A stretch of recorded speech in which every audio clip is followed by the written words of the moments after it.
नमस्कार, आप देख रहे हैं जनता टीवी और मैं हूं आपके साथ मनीषा सिंह। बुलेटिन की शुरुआत करेंगे बड़ी खबर के साथ। बड़ी खबर, बड़ी जानकारी का रुख कर लेते हैं। इस वक्त का बड़ा अपडेट आपको बता दें, औद्योगिक विकास के नए अध्याय का शुभारंभ हो चुका है और गोरखपुर ट्रेड शो सीएम योगी ने इसका शुभारंभ किया। निजी निवेश परियोजनाओं का लोकार्पण भी उनके द्वारा किया गया है। 800 करोड़ के निजी निवेश परियोजनाएं है ये, जिनका शुभारंभ आज किया गया है। निवेश के लिए नए भूखंडों का भी आवंटन। और आपको बता दें, गोरखपुर औद्योगिक विकास के नए अध्याय का शुभारंभ।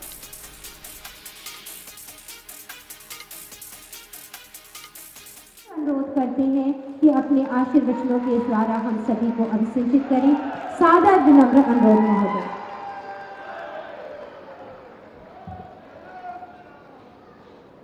भारत माता की, भारत माता की, भारत माता की। गोरखपुर औद्योगिक विकास प्राधिकरण गीडा के 34वें स्थापना दिवस के अवसर पर आयोजित आज के इस कार्यक्रम में प्रदेश के सूक्ष्म लघु मध्यम उद्यम विभाग के मंत्री श्री राकेश सचान जी,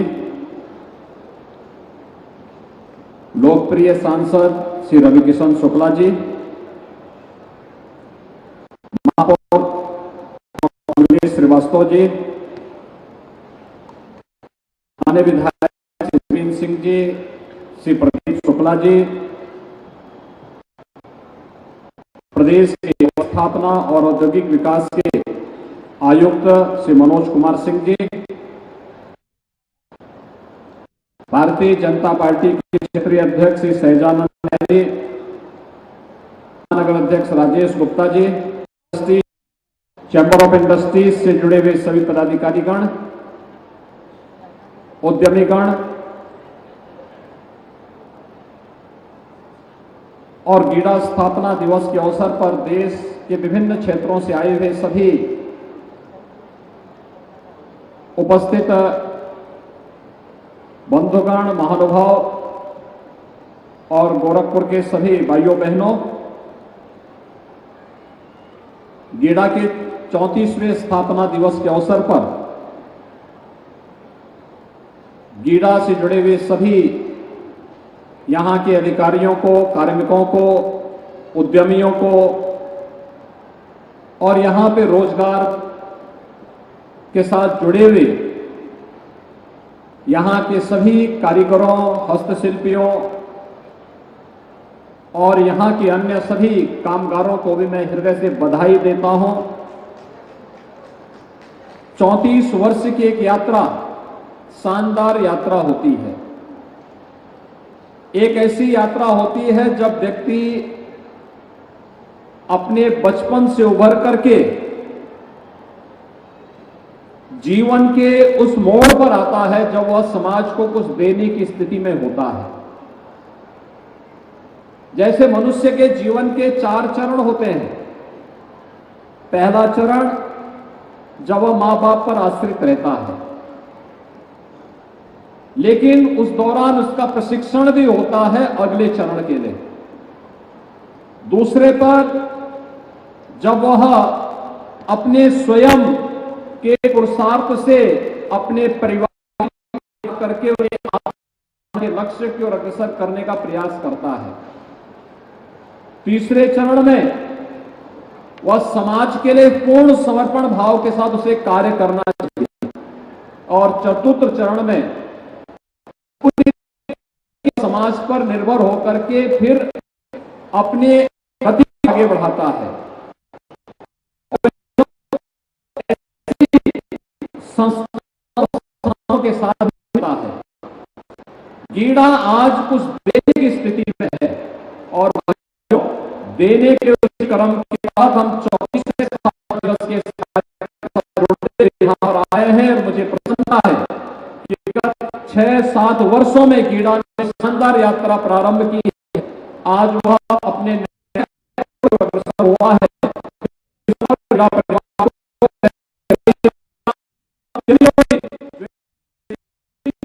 उनका अभिनंदन करता हूं और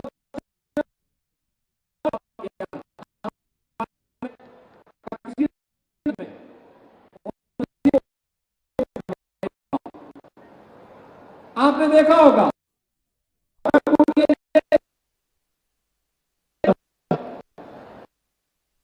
उत्तर प्रदेश से आज से 10 साल 15 साल पहले गोरखपुर में निवेश का एक सपना होता था।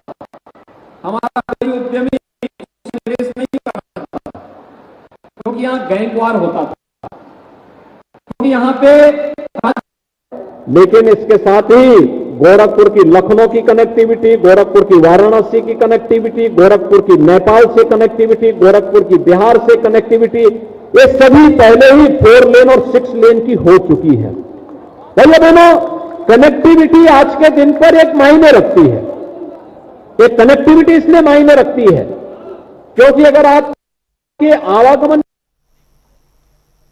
और इसी बीच एक बड़ी खबर का रुख कर लेते हैं। बड़ी खबर, बड़ी जानकारी आ रही है इस वक्त के सामने। एक बड़ा अपडेट आपको बताने जा रहे हैं इस वक्त का। आपको बता दें कि बीएसपी अध्यक्ष मायावती ने अपने एक्स अकाउंट पर पोस्ट किया है और हजारों शिक्षक अभ्यर्थी लगातार आंदोलित हैं, जिन पर निशाना साधते हुए सरकार को घेरने का काम किया है मायावती ने। और उन्होंने कहा है कि जो शिक्षक हैं वो लगातार दर दर की ठोकरें खा रहे हैं और शिक्षक अभ्यर्थी दर दर ठोकरें खाने को जिस तरह से मजबूर हैं, इसको देखते हुए मायावती सरकार पर हमलावर होती हुई। और उन्होंने कहा है कि सरकार इनके साथ तुरंत न्याय सुनिश्चित करे। हजारों शिक्षक अभ्यर्थी लगातार धरने पर हैं, सरकार पीड़ितों को न्याय दिलाने की व्यवस्था करे। तो सरकार इनके साथ तुरंत न्याय करे, इस तरह का पोस्ट किया है मायावती ने अपने एक्स अकाउंट पर। और बसपा सुप्रीमो मायावती ने अपने सोशल मीडिया अकाउंट पर ये तमाम बातें लिखी हैं। हजारों शिक्षक अभ्यर्थी लगातार आंदोलन कर रहे हैं, सही से लागू नहीं किया गया है आरक्षण, जिसको लेकर वो आंदोलन कर रहे हैं। शिक्षक अभ्यर्थी दर दर की ठोकरें खाने को मजबूर हैं और सरकार इनके साथ तुरंत न्याय सुनिश्चित करे। तो सरकार न्याय दिलाने की व्यवस्था करे। और बसपा सुप्रीमो मायावती ने अपने एक्स अकाउंट पर ये तमाम बातें लिखी हैं। हजारों शिक्षक अभ्यर्थी लगातार आंदोलन पर हैं और सही से आरक्षण लागू नहीं किया गया। मायावती ने ये तमाम बातें कही हैं और शिक्षक अभ्यर्थी दर दर की ठोकरें खाने को मजबूर। उधर डिप्टी सीएम केशव प्रसाद मौर्य ने जातीय जनगणना के मुद्दे पर सपा को अब पिछड़ों की याद आ रही है, इस तरह का बयान दिया। और उन्होंने कहा कि जब सत्ता से बेदखल हो गए। साथ ही केशव प्रसाद मौर्य ने यह भी कहा है कि सपा ने जाति के नाम पर सत्ता में रहते हुए न्याय नहीं किया और अब जाति जनगणना की बात कर रहे हैं। 2024 का चुनाव हारने जा रही है, तो समाजवादी पार्टी हो, चाहे कांग्रेस पार्टी हो, चाहे कोई भी पार्टी हो, तो जाति जनगणना की बात कर रहे हैं। वो जाति के नाम पर सत्ता में रहते हुए न्याय नहीं किया, अपनी पार्टी में न्याय नहीं किए, सदैव पिछड़ों का दमन करने का काम किए हैं, विशेष तौर से अति पिछड़ों का दमन करने का काम किए हैं, उनके अधिकारों का हनन करने का काम किए हैं। आज उनकी यह मांग जो 2024 में, जब उनके पास कोई चुनावी मुद्दा नहीं है, जब विकास की गंगा बह रही है, गरीब कल्याण की योजनाएं तीव्र गति से आगे बढ़ रही हैं, हर समाज के हर जाति बिरादरी का विकास हो रहा है, तो उनको हजम ही नहीं हो रहा है। अयोध्या में राष्ट्रीय सीनियर तीरंदाजी प्रतियोगिता का समापन हो चुका है। वहीं फाइनल मुकाबला महाराष्ट्र और पंजाब के खिलाड़ियों के बीच में खेला गया। आपको बताना चाहेंगे कि पंजाब के खिलाड़ियों की जबरदस्त जीत हुई है और साथ ही पंजाब के तीरंदाजी खिलाड़ियों को गोल्ड मेडल से नवाजा गया है। मुख्य अतिथि के तौर पर प्रदेश के कृषि मंत्री सूर्यप्रताप शाही इस पूरे आयोजन में शामिल हुए और मुख्यमंत्री के सलाहकार और महासचिव अजय गुप्ता के नेतृत्व में इस तीरंदाजी प्रतियोगिता का आयोजन अयोध्या में किया गया था।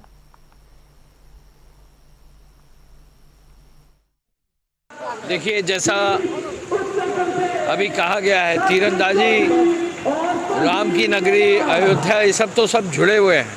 ये हमारी धरोहर है। राम जी के साथ उनका तीर कमान तो साथ ही चलता था।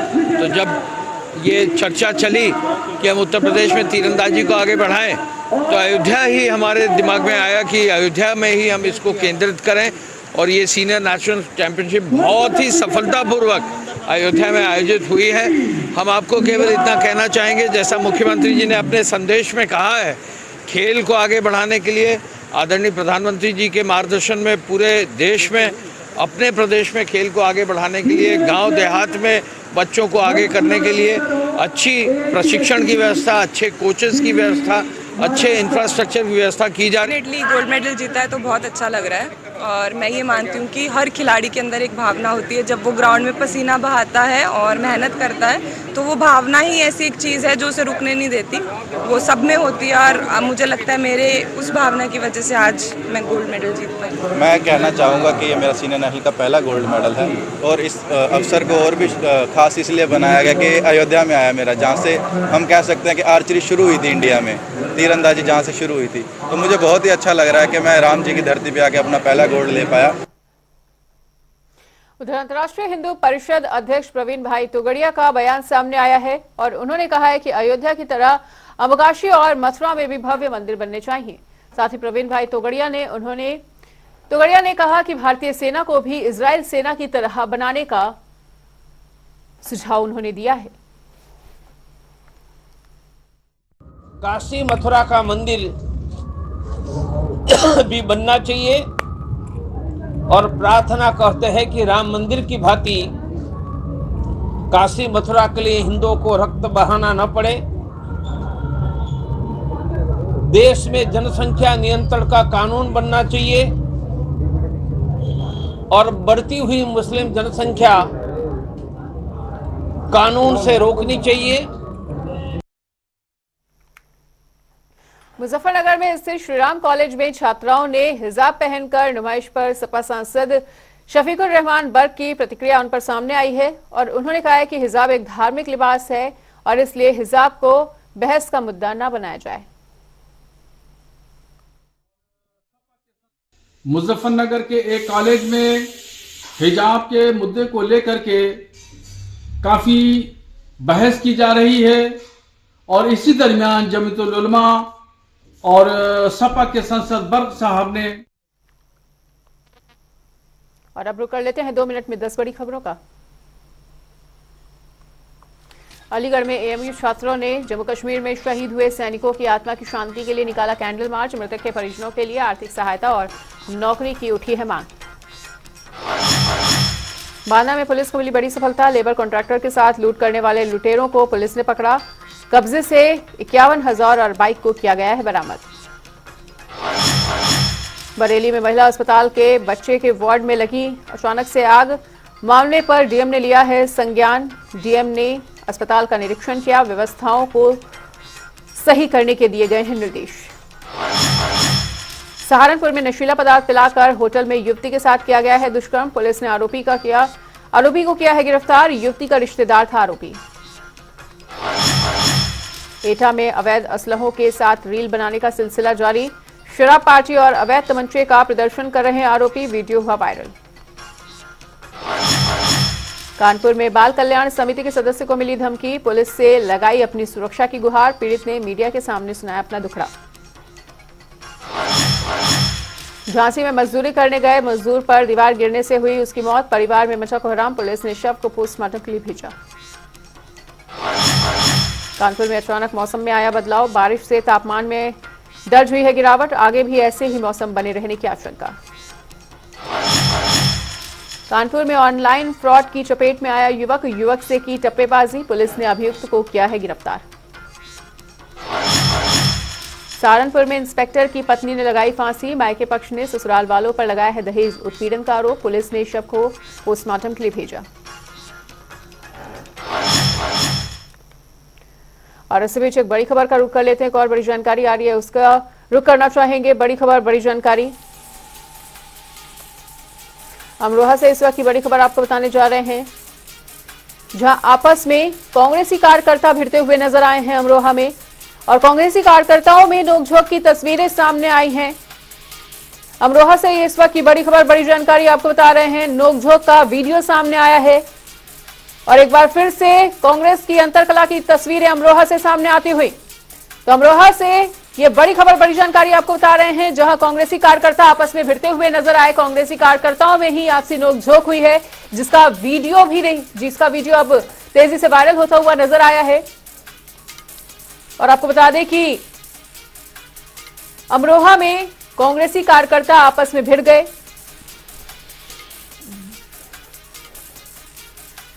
कांग्रेसी कार्यकर्ताओं में तीखी नोकझोंक देखने को मिली है और समय पर ना पहुंचने को लेकर यह पूरा विवाद खड़ा हुआ। और ये जो तीखी बहस हुई है, नोकझोंक हुई है, उसका वीडियो भी सामने आ चुका है। तो अमरोहा से ये इस वक्त की बड़ी खबर, बड़ी जानकारी, जहां कांग्रेस के ही कार्यकर्ता आपस में भिड़ गए और उसके बाद उनकी नोकझोंक का वीडियो भी अब सामने आया है। समय पर न पहुंचने को लेकर यह पूरा विवाद खड़ा हुआ, जिसके बाद कांग्रेसी कार्यकर्ता आपस में ही भिड़ते हुए नजर आए। तो ये पहली बार नहीं है जब कांग्रेस में इस तरह की अंतरकलह की तस्वीरें सामने आती हों। आपको बता दें कि तमाम राज्यों में कांग्रेस में इसी तरह की फूट की तस्वीरें लगातार देखने को मिलती हैं और अब यूपी में भी कांग्रेस की अंतरकलह की ये तस्वीरें सामने आ रही हैं अमरोहा से, जहां पर कांग्रेसी कार्यकर्ताओं में नोकझोंक का वीडियो सामने आया और समय पर न पहुंचने को लेकर यह पूरा विवाद खड़ा हुआ था, जिसके चलते आपस में कांग्रेस के ही कार्यकर्ता एक दूसरे के साथ भिड़ गए और कांग्रेस कार्यकर्ताओं में नोकझोंक हुई।